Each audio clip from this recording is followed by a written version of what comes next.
Good morning. It is Memorial Day and it is Monday. And I hope that you've had a good weekend, and I hope that you will have a good day today, remembering those who sacrificed for our freedom. We are very fortunate as Americans and as a society to have this freedom.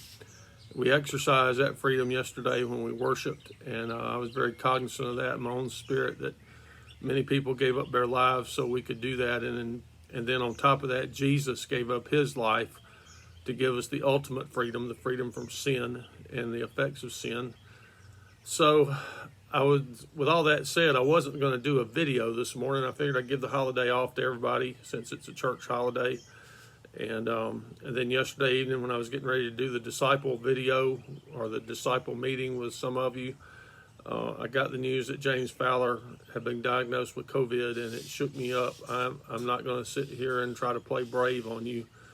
I told Karen later when I talked to her that I knew that day was coming, and I knew one of us in the church family would get it eventually, because that just seems to how it goes. It's affecting everybody, and it really upset me a great deal.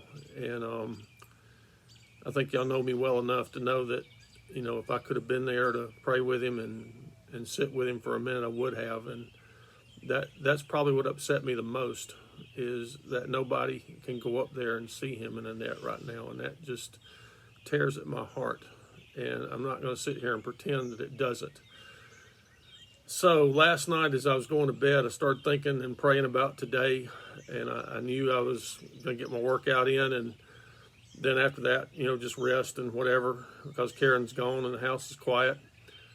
And I started thinking about John 15:13. Greater love hath no man than this, that he would give up his life for his friends, or lay down his life for his friends, if your translation, whichever one you read. And I started thinking about that, and as I went to sleep, I thank the Lord that we have freedom today.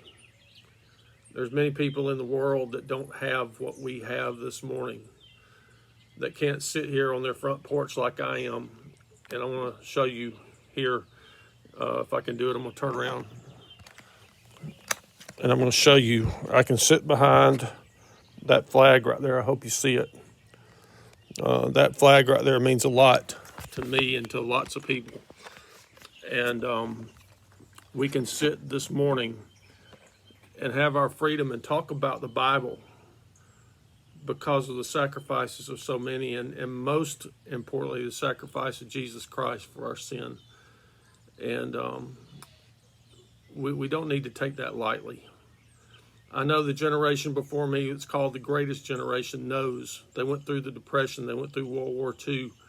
Their families were not used to having a lot, and they did a lot of saving and a lot of managing their lives. And it set the stage for the rest of us who came after them. My parents' generation was that generation. And then we enjoyed the benefits of the freedom because somebody had laid down their life so we could be free. And I've always appreciated that. I've always been patriotic and always loved that about living in the USA, because my family came over from Hungary in the late 1800s. And we, from what I can tell in our family history, we were the poorest of the poor. We were underneath slaves in the caste system there. From what I can tell, we were either underneath slaves or in royalty, and hadn't found anything yet that's shown us to be royalty. But understanding that and getting that from my heritage made me very aware of how much I enjoy freedom. That's why my family came over. They didn't want to be that way anymore. They knew that they could come over and worship God freely here in the United States, and they could make a life for themselves. And they came in on Ellis Island, signed in. Some settled in Yonkers, some settled over in Pennsylvania, many settled in South Carolina, and then some moved down to Louisiana, to what is now known as Hungarian Settlement, right there off of I-12 between New Orleans and Baton Rouge, in a little place called Albany, where my dad was born and where my grandparents lived. And they came and set up farms, and they farmed the land and made a living for themselves and sold what they had. so they could have money. And they were hard-working people. Mostly, from what I understand, it was things you normally sell on a farm.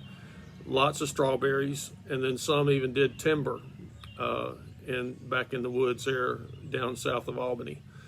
So that's my heritage. That's where I came from. Now, I didn't grow up in that. I grew up in Montgomery, Alabama, in the midst of the civil rights movement, and that taught me a lot too, and taught me to value my freedom. And so today, as we think about all this, just take a moment and remember all those who have sacrificed, not only our military folks, but maybe some of your own family who sacrificed so you could have freedom today to worship, and freedom to express yourself, and freedom of religion, and all the things that we have. And we can live under this banner of one nation under God, and live under the flag that stands for freedom. And honestly, just like the song said, Audrey played so beautifully yesterday, the flag still stands for freedom, and they can't take that away. That's very true of us, and especially true of us as Christians, because we have Jesus. So I hope that helps you today. We will see you later. Just for one announcement, we're not going to have any kind of songs today. I'm not going to download any songs for you. I'm just going to let you enjoy your holiday. I'll post this in an email and on Facebook, this video. Hope y'all have a good day, and we will talk to you tomorrow.